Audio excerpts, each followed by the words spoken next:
7h52, c'est l'heure de retrouver Guy Carli. Alors ma chère Laurie, je vous laisse annoncer le thème de la chronique de Guy pendant que... c'est Guy qui me fait dire ça. Hein. Je vais moi-même réviser mon interview du ministre en charge du numérique. Est-ce qu'il va déjà parler de moi, Laurie, dans sa chronique? Non, ça va. Cette semaine... Guy a décidé de ne pas faire de débrief de notre week-end. Il ne va pas nous parler de la réalité de la vie, mais bien du rêve, du cinéma. Autrement dit, il a regardé les Césars. Bonjour Guy. Bonjour Guy. Bonjour Laurie, bonjour Benjamin, bonjour à tous. Je vais effectivement vous parler de la cérémonie des Césars. Elle s'estompe déjà dans nos mémoires où ne subsistent que les moments incontournables, les figures imposées des Césars qu'on retrouve année après année. Vous avez...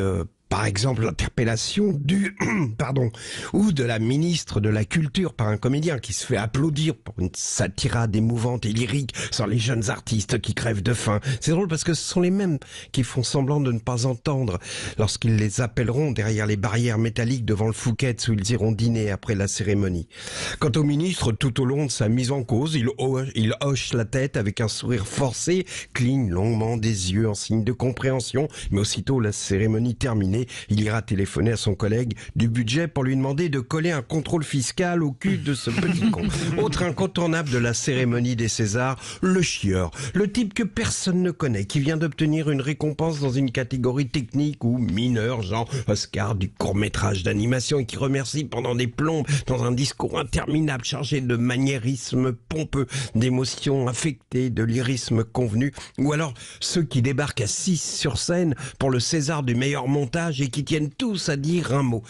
Et puis évidemment l'irruption du manifestant. Vous savez, depuis l'irruption il y a très longtemps du jeune garçon au bonnet péruvien, l'intervention inopinée d'un contestataire est un must des Césars. Et cette année, c'est une jeune fille vêtue d'un t-shirt blanc sur lequel était inscrit le nombre de jours restants avant la catastrophe écologique qui est soudain apparue, et Canal a immédiatement interrompu la cérémonie au moment où Ahmed Silla et Léa Drucker jouaient un sketch qui tombait à plat, et cette intrusion qui finalement les a sauvés du naufrage n'a pas plu à Canal+. Non, parce que au César, on a l'humanisme sélectif. Vendredi, on a eu droit à cette phrase, par exemple, je donne un morceau de ce César à l'Ukraine, qui est quand même la phrase la plus humiliante de la soirée. On a eu droit aussi aux minorités visibles, mais on a coupé cette intrusion politiquement incorrecte. Et le pire, c'est que lorsque l'image est revenue après l'évacuation musclée de la jeune fille au t-shirt, Ahmed Silla a enchaîné en déconnant, en disant elle aurait pu repasser son t-shirt. Et là,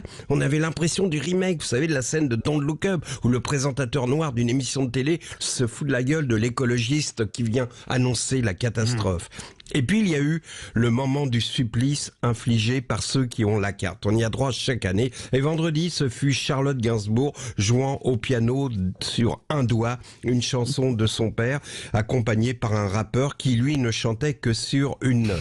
Et à un moment, donc, comme dans la chanson, il est prévu qu'on chante à la tierce, elle s'est mise à chanter à la tierce, mais donc elle a parlé à la tierce. C'est assez surréaliste et innovant. Et évidemment, le gars avait pas pris la peine d'apprendre le texte qui défilait sur un prompteur. Enfin, c'était assez lamentable. Et pour couronner le tout, on a eu droit à ce plan de coupe sur Jane Birkin qui regardait ça avec son regard exalté comme si Jésus lui apparaissait.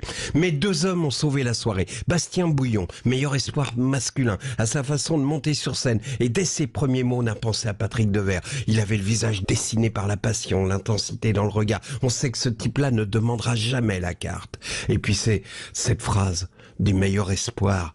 Je suis le meilleur espoir, sans doute pour avoir gardé espoir. Et puis son complice, Bouli Lanners, émouvant, sincère, dont on aimerait être l'ami. Et lui, sa phrase, pour résumer son chemin. Putain, je viens de Liège quand même.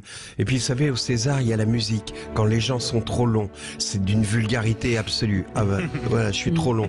Donc, on me coupe avec la musique, alors je conclus. Vendredi soir, au moment où à l'Olympia, le rideau de velours se refermait sur le générique de fin des Césars, au bar tabac de la rue des Martyrs, on éteignait les néons, le rideau de fer descendait pour l'éternité.